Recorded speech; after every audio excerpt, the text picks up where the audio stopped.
Hi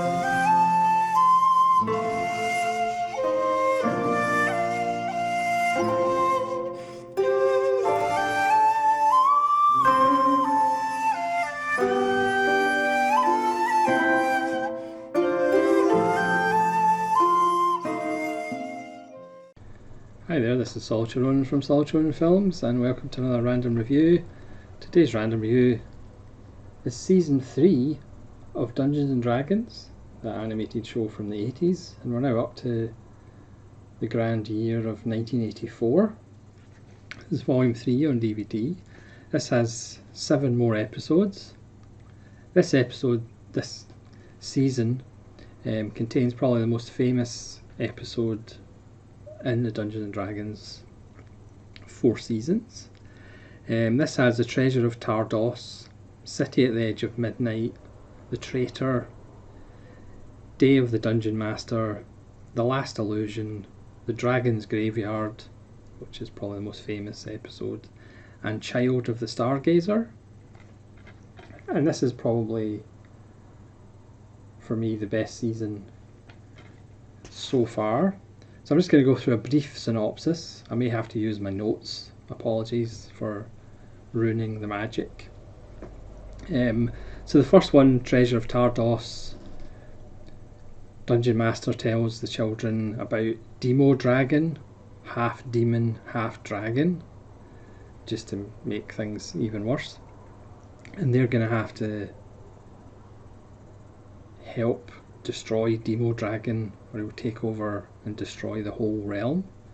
And they go to this keep where Venger has Demo Dragon under a spell, and Venger is using Demo Dragon to try and get into Tardos Keep to try and get treasure, because he's always after some MacGuffin that will help him rule the realm, even though he seems to do a pretty good job of being in charge of the realm anyway, so I'm not really sure what that last part of the realm that he really needs, but he's always after some MacGuffin. And this is the Treasure of Tardos Keep, but the children's magic weapons break the spell on Demo Dragon, so Demo Dragon then turns on Venger and they go away fighting each other. But Dungeon Master pretty much tells the kids that the only way of beating Demo Dragon is actually to make a deal with Venger, and Venger and the children together. So this season always has a lot of strange pacts and tense allegiances between enemies. The enemy of my enemy is my friend, apparently. So they end up brokering a deal with Venger to try and get rid of Demo Dragon. It's a wonderful episode. I won't tell you how it ends. You'll have to watch the series yourself to find out. And then part 2, episode 2, is City at the Edge of Midnight, which is another classic episode. We actually start the episode in Earth, a boy in his bed, and there's lights under his bed, and he gets abducted from under his bed. And then this cuts to the kids who are in the desert, struggling to find water, and they come across this oasis, but the oasis has bizarre griffin human hybrid creatures. So they're surrounded until a man on the back of a strange looking elephant comes through and helps them fight off and scare away the griffin people, and he says that the griffin people were people who actually just stayed in the oasis overnight and it turned them into these creatures. So he rescues the kids, takes them back to his huge tent, and they stay the night, and he tells them how his daughter disappeared, and he's been trying to find his daughter all these years. And during the night, Bobby the Barbarian gets abducted by the same force, and we see this creature rise from under the bed and take Bobby. And of course, Ramud, this character who saved the kids, has lost his daughter. He tells them that the beast has no name, but he's called the Nightwalker, which is quite funny, because obviously he has no name, but he's called the Nightwalker. So they, together with Ramud, they fire at what was the area that lit up and took Bobby with all their weapons at the one time, and that opens up a portal, and they go through it, and they appear in this tower where these creatures, who look very much like the kind of demons from Fantasia with the Night on Bald Mountain section, and the Nightwalker, the beast who has no name, appears and tells them that it's always 2 minutes to midnight, and if it goes to midnight, the beast who has no name, the Nightwalker, his powers will be destroyed. So that's why he steals all these children to keep the clock from striking midnight. It is quite dark, and obviously the kids find a way of stopping him, and it's actually quite emotional how the episode ends. It's quite moving. Episode 3 is The Traitor, and the kids have met these cross between Ewoks and Care Bears, and they're called Cloud Bears, and they live in trees, but they're being attacked by the orcs under Venger's power, because again Venger wants their little gemstones that they have. It's not a euphemism for anything, honest. He wants their little gemstones because they have power over him, but nobody seems to know this apart from Venger, and the Cloud Bears don't know this either. And during a skirmish, Bobby and Hank, the Ranger and the Barbarian, they're taken prisoner, and Sheila, who has the invisible cloak, chases them to find out, and then she hears Hank talking with the orcs, like as if they've got a plan. So she comes back to the the Cloud Bears camp and tells them that Hank's a traitor, and what have they done with Bobby. And it's really tense and harsh when Hank turns up and they all accuse him of being a traitor and turning their back on them, and it's really quite savage.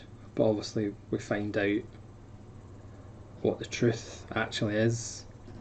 It's Venger doing Venger things, and the Cloud Bears help fight the orcs by throwing lots of fruit at them. It's a moving story. And then we have episode 4, Day of the Dungeon Master, where the Dungeon Master is sick of Eric complaining all the time and makes Eric the Dungeon Master for the day.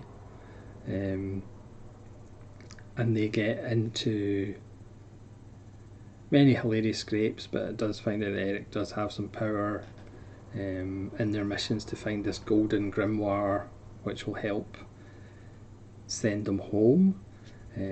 There's even a Star Wars reference in this one. And at one point they're on a giant bird and they're attacked by a red dragon.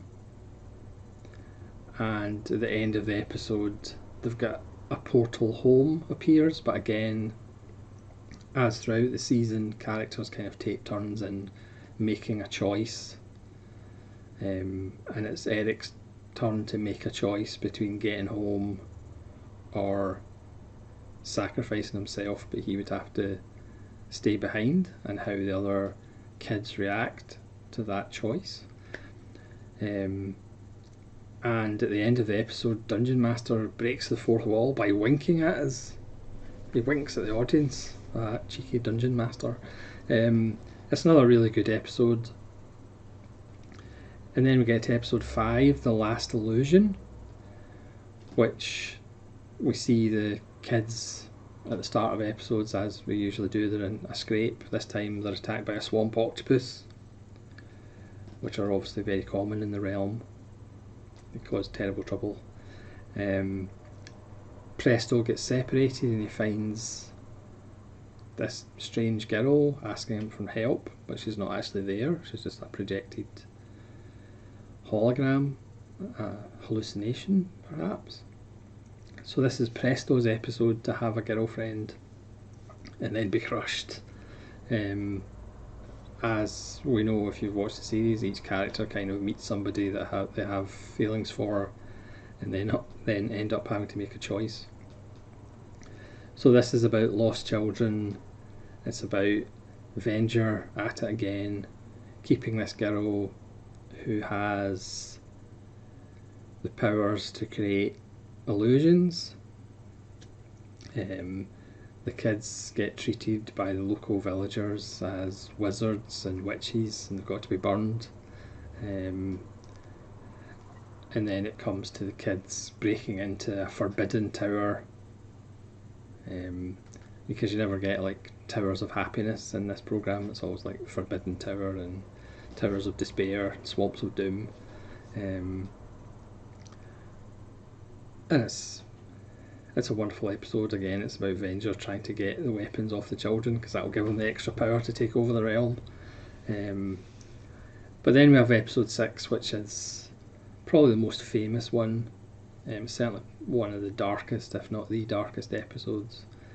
It's called The Dragon's Graveyard, and it opens up with the kids fighting this frost giant, and there's a portal back home. They can see the roller coaster, they can see the fun park, and of course Venger turns up and destroys it and traps them in ice in the hope to go dig for the weapons afterwards. But they somehow get out of that. But the kids at this point are just absolutely broken.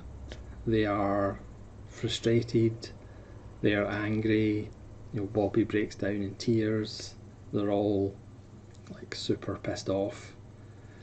And Dungeon Master turns up with his riddles, and Hank is just like, enough.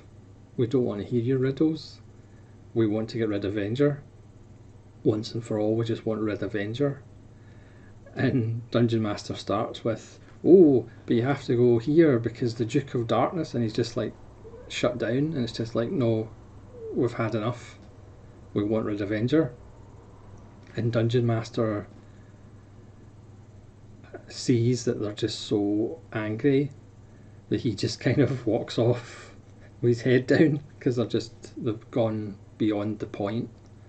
Every time they have this chance to get home, Venger just screws up for them.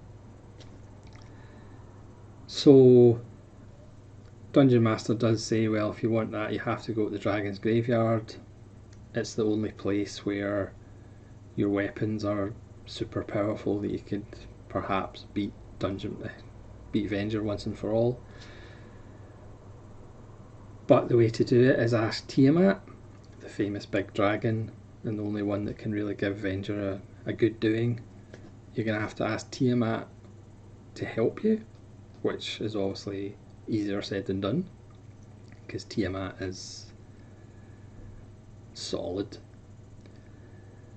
So they go through this portal that they discover, and that takes them to the Dragon's Graveyard, which almost is in space. It's not in the realm as in on the planet, it's like somewhere else. And they see these other weapons, and this is where their weapons came from. And they speak to Tiamat, who obviously at first attacks them, but then when they mention Venger, Tiamat kind of stops and because obviously Tiamat can talk. Well, you don't believe there's a talking dragon? Come on.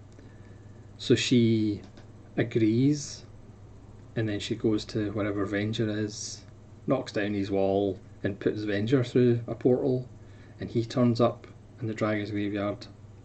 He brings back skeletons back from the dead to fight, and they have a massive Barney, a good old-fashioned Donnybrook, and because their weapons are actually overpowered, they have Venger pinned against rocks, his hand in chains, and Bobby is there with his arrows, his powerful yellow arrows, and he has a choice of whether he's actually going to do him in or not. And it's that point where they're all just like standing there going, are you actually going to do him? Are you going to end it? Are you going to potentially kill Venger? I did say this episode is dark. It's very dark. And I won't tell you what happens. You're going to have to watch it yourself. Obviously this is the last episode of season 3 and there's still a season 4, but I'm not going to tell you what happens. But Dungeon Master turns up at one point, and he does give a huge clue away to perhaps Venger's origins and why Venger is the way Venger is. But it's a wonderful episode, certainly probably the darkest episode, because you can really see it in the way the characters are drawn, their anger, their frustration at being trapped and never getting away, never being able to go home.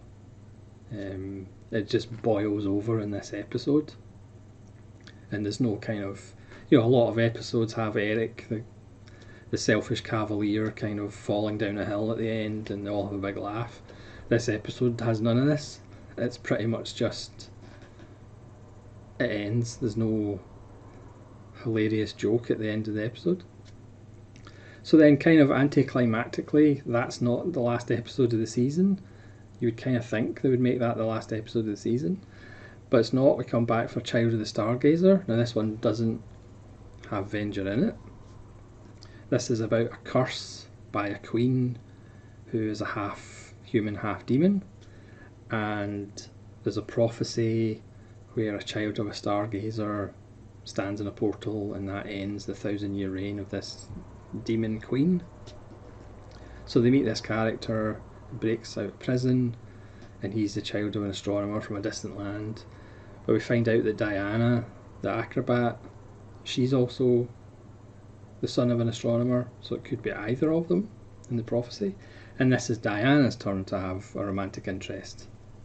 The end of the film, she has to make a choice about whether sacrifice. It's another really good episode, but you're still shaking emotionally from the last episode. But it's kind of a palate cleanser after the darkness and the brooding nature of the Dragon's Graveyard episode. So this is more back to the same kind of, oh, let's have a laugh at the end of the episode, compared with the gritty realism and despair of the Dragon's Graveyard. So it's another really fun episode, which brings season 3 to an end. Just a wonderful season with many highlights, but obviously the Dragon's Graveyard is the one that kind of lives in infamy. They've all got infamy. So thanks very much for watching season 3 of Dungeons and Dragons. Please let me know what your favourite episode of season 3 is, and hopefully you'll join me at some point when I do season 4, the final season. Will the kids ever get home? Will we ever find out the true nature of Venger? All of these questions may or may not be answered. But thanks very much for watching. This is Solitary Ronin from Solitary Ronin Films, saying farewell.